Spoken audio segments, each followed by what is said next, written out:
right, welcome back. We are, gosh, I think, second to last. I think this is our second to last, or is our last lesson for March. So sad. Let me see what our calendar shows. Oh, no, we will be back next Tuesday. No, we will not be back next Tuesday. We're off next Tuesday because next Tuesday, oh yeah, we're back next Tuesday. I'll figure this out eventually. We will be back next Tuesday. It's our second to last training of the month, and second to last training of this series. But today we're going to dive into lead generation. So remember, this series couples well with our 100 Days of Greatness training that we're doing through our office. It couples nicely with that because they're talking about lead generation and that. Now, if you're not taking that training, this lesson absolutely pertains to you because lead generation is the only thing that is going to keep your business consistent and growing. So let's dive into our lesson on lead generation. All right, today we're gonna cover keeping it simple. Okay, don't take on too much. Then we're gonna cover how to create your lead generation playbook. Okay, super important. And we're going to talk about the fact that they are not just leads, that they are people. It's all about the people. And then we'll wrap it up with a follow-up plan to win. So let's dive in. As always, if you have questions, feel free, if you're watching this on replay, you can throw them in the chat or reach out to me directly. I'm happy to answer any questions that you may have. So when it comes to lead generation, we often try to do it all. Okay. We, think, oh, let's do an open house and I need to dive into my database. And somebody said I should reach out to for sale by owners. And somebody else said that I should do business to business. And somebody else said that I should host seminars. And somebody else said I should do this and that, right? And now we're like 20 things deep and we don't do anything. Okay. Through the MREA or the Millionaire Real Estate Agent. Okay. Again, if you haven't gotten that book, I highly recommend it. I recommend that you actually get the book, not just download it through Audible, because it's actually like an instruction manual. It's hard to listen to because there's a lot of charts and graphs and examples and different things. So I recommend that you get the book. I have the soft cover book that's got tabbies. It's got a special name. If you want the link on how to get that, reach out to me. But we learned through there that top agents generally have 4 primary lead generation strategies. Okay, on average, their top 4 lead generation methods earn them 82% of their business. Okay, so 80% of your business comes from your top lead gen strategies. So what I like to recommend is this. Number 1, you should always be working through your database. Okay, we talked about this previously. You should be diving into the 36 plus to convert or 30 plus to convert, where you're interacting with everybody in your database at least 30 times a year. It's a mix of phone calls and text messages and things in the mail and events and activities and newsletters and different things, right? And that doesn't technically count as lead generation, although you are going to generate leads from your database. That should be your number 1 thing. If you're not working your database yet, if you don't have contacts in a database, you should just turn this lesson off now and go back to the database lesson and make sure you know how to put people into your database and get all your people into there and start working that first. Okay, then come back, pick this lesson up. Okay, number 2. Okay, so that's database. That's technically not a lead generation method. That's just something everybody should do, and about 2% of agents probably actually do it. Okay, I wish I could I'll look for stats on that because we will see how many agents actually have a database that they get into on a daily basis. Okay, second, okay, which is going to be your first actual form of lead generation, should be leads from listings. Okay, you should always focus on generating leads from your listings. Otherwise, it's just a missed opportunity. Okay. You can go back and watch my leads from listings. I've taught on this multiple times. It's on the YouTube channel. Pull it up and look at it. We'll talk about how to generate leads from your listings. Okay. If you don't have listings yet, that's okay. Make sure you have systems and processes in place so that when you do have a listing, it becomes a lead generating opportunity. Okay, so that's going to be your first form of lead gen that everybody should do is focus in on generating leads from any listings that you have. Okay. Um, Next, you're going to pick some lead generation strategies based on what you want to do and what you enjoy doing. Okay. There are lots of different types of lead generation. Keep in mind, this is not a full list of lead generating activities. These are just some of the opportunities. You can do a farm. That would be a frequent area of repetitive marketing. It can be a geographical farm or a demographic farm, right? Where we're either farming or frequently, repetitively marketing to a general area or a specific type of person, like people that have more than $200,000 in equity or something to that effect. Okay. Or people who have paid off their homes or renters, right? So those would be demographic farms. You can do open houses. I highly recommend new agents always dig into open houses. I think it's one of the quickest ways to start generating business. Social media, okay, that'd be like things like Facebook, Instagram, X, TikTok, Pinterest, LinkedIn, right? Any sort of social media that you're on, you can turn it around and utilize it for lead generation activities. Do I think I'm partial to some over others, but that doesn't make it right or wrong. So you can utilize any, okay? Events. Okay, you could host like community service type events. Okay, you can do past client events. You can do past client events where you have them invite somebody along with them. Okay, all sorts of activities there. You can also do seminars, right? Like first time home buyer seminars, how to be investor seminar, right? Move up, move down. Who knows? It could be like putting your home into a trust seminar, right? And talking about the importance of building that portfolio. So, and these seminars, they can be in person or they could be online. Okay, so we can use all the tools available to us. You could do business to business. I've taught on that a lot about generating business to business leads. You could do for sale by owners. You could do expireds. You could do pre foreclosure. You could do divorce or probate listings. Okay, networking groups, right? Where we pair together with other owners or business owners in order to network with each other. You could also join other groups like the Chamber of Commerce and those type of groups as well to generate referrals. You can work to or to generate leads rather. You can also get referrals from other agents, right? So you can build your referral network with out of area or out of state agents.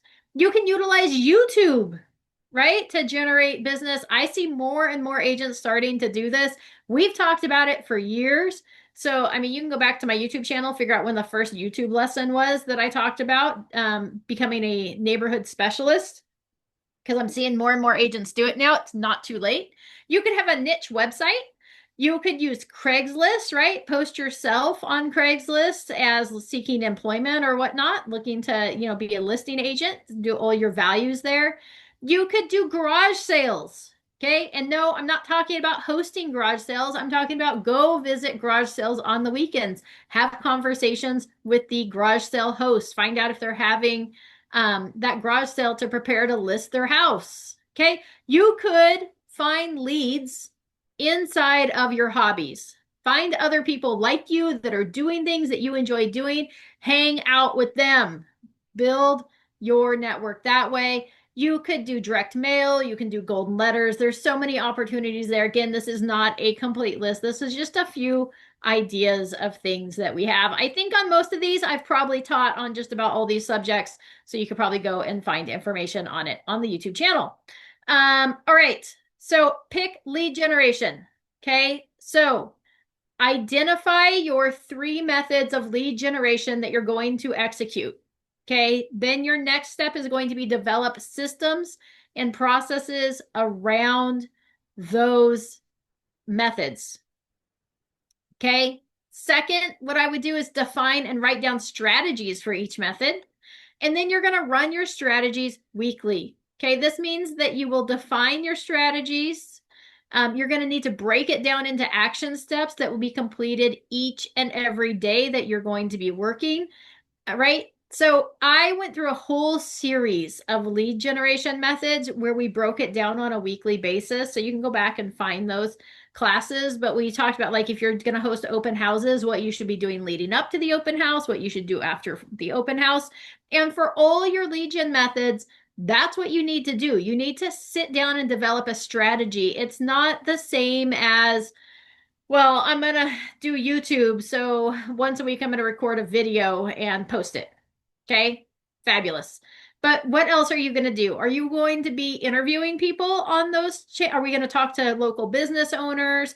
Is like once a month, it's just going to be you, and the other 3 times a month, you're going to have a business owner on or somebody else from the community talking about things. Maybe you're going to have a community official on once a month to talk about what's going on in the community, right? What does that look like? Who do we need to talk to? How do we get those things booked? Where are we going to post these videos beyond just YouTube?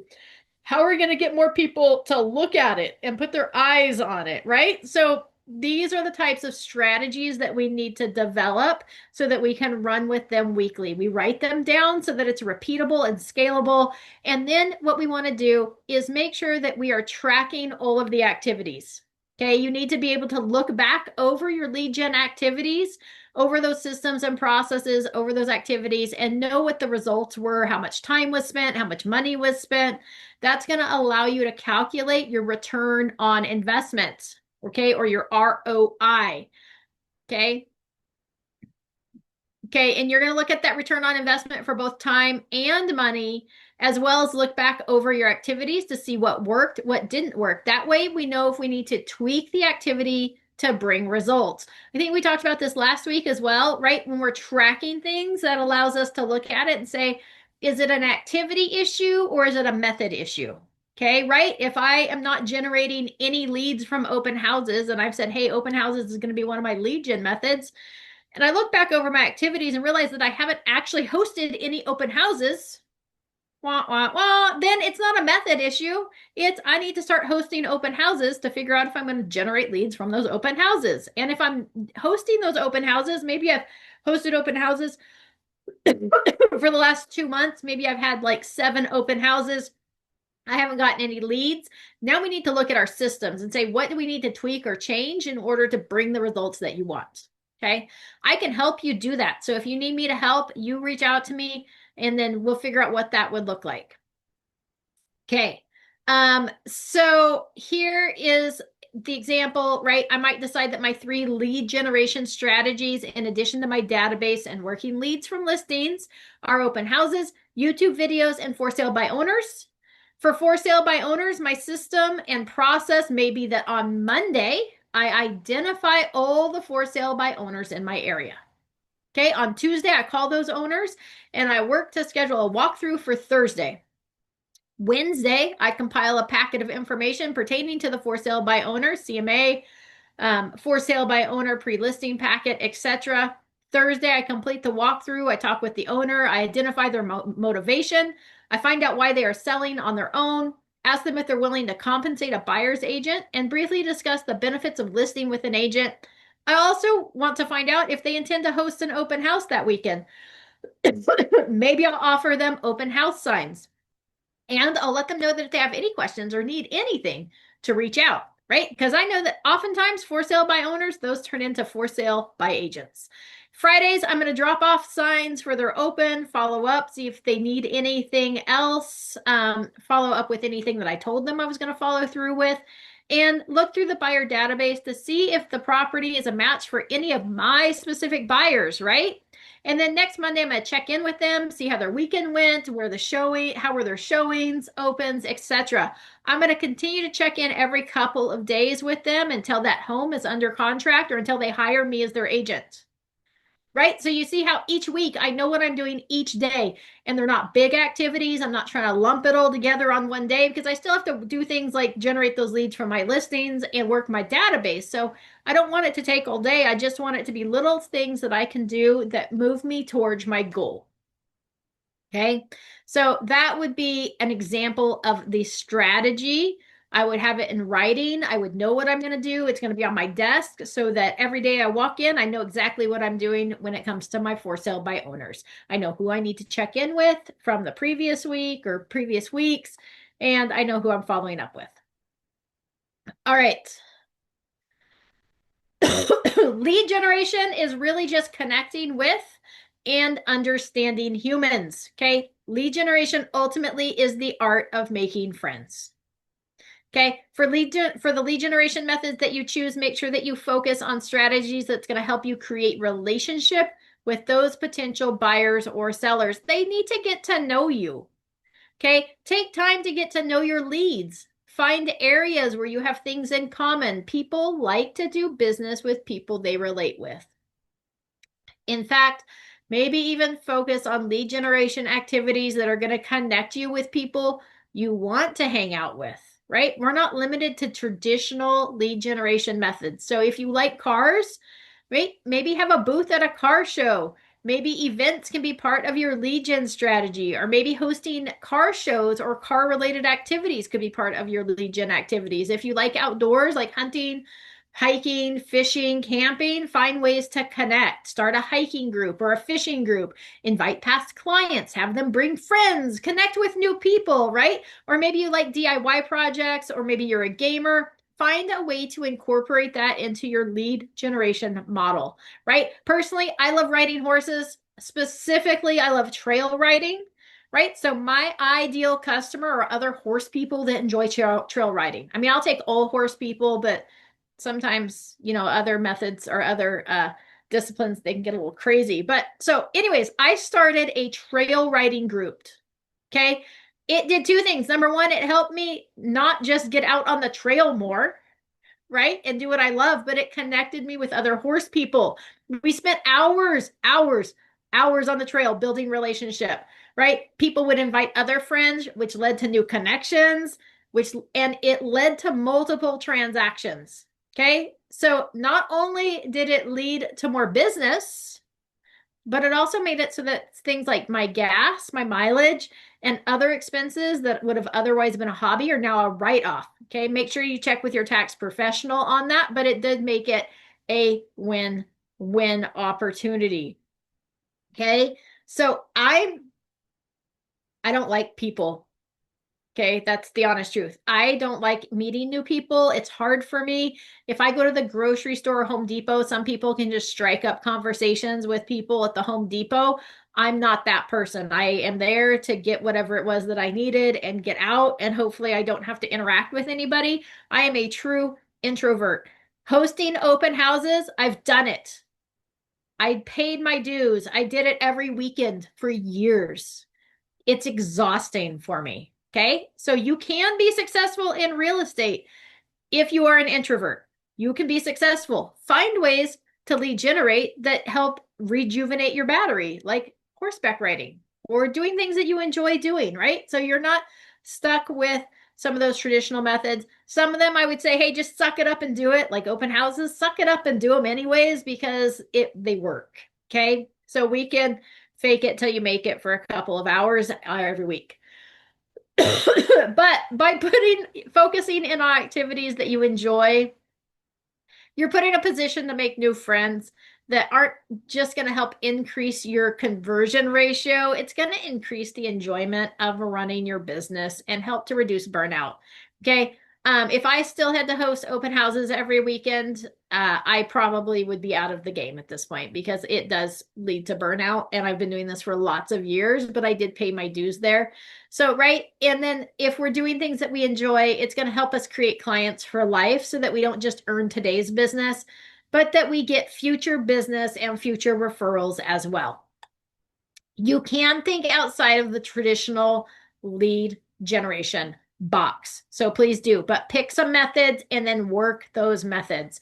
Like I couldn't have said, hey, I'm going to connect with other people who enjoy trail riding and started a group and then never like checked in on it or never posted that I was going to go for a ride or that I was looking for people to ride with. Because then I'm not actually working that method. So you do have to have systems and processes over any method that you choose. So keep that in mind. All right. Once we have leads coming in, we've met people at an open house. I've got a new person who joined me at my trail ride, whatever it might be. You need to add those people to your database. Okay. And not, I need to add them in 2 weeks. I need to add them in a month. Like you need to add them immediately. Okay. And then we need to add them on a systematic plan to connect with them to win them over. Okay. So here's what often happens. We connect with a new lead, maybe at an open house. Maybe they called off a sign from our listing, or maybe they were a connection we made at our DIY event that we held. They said they were interested in buying a home, and then we call them and it's crickets. Statistics say that it takes eight interactions to convert a lead to a client. So don't lose heart. But we also want to systematize our follow-up plan, right? We're going to treat all leads as captured. Remember, that's our zoo animal. We have their information. We have their name. They're in our cage, but they're not responsive to us. They're not our pets yet, right? They're just captured, not connected. So until they respond to us, we're going to treat them as captured outside of the initial contact. So I had a conversation with somebody inside a Home Depot. They are captured. I've got their information. Until they start responding to my phone calls, my text messages, my emails, whatever I'm sending them. Okay, I recommend the 12-step plan for the first week. If they're still not responding, we went over that a few weeks ago, so you can go back and check one of those other listings or one of the other lessons for the detailed plan of what that looks like. If they're still not responding after that first week, we're going to roll them into I'm renaming as a 1x8. Okay, so they're not forgotten. Our goal that first week is to get them to at least 8 connections. We're overshooting and aiming for 12 to help earn their business. But then after that, we're going to reach out to them once per week for the next 8 weeks. Okay, so now we're 9 weeks in. They're still not responding. Okay, we're going to move them over to our 19 plus to connect, where we're going to attempt to connect with them at least 19 times per year. Okay, all of those I've gone over in great detail in the past. You can go watch those trainings. If at any point during the 12x1, the 1x8, or the 19 plus, they begin responding, you're going to move them from captured to connected. Okay, and we're going to move them over to a 30 plus to convert plan. Okay, so if on week 3 of our 8-week process, they start responding to us, we're going to move them over to our 30 plus plan to convert.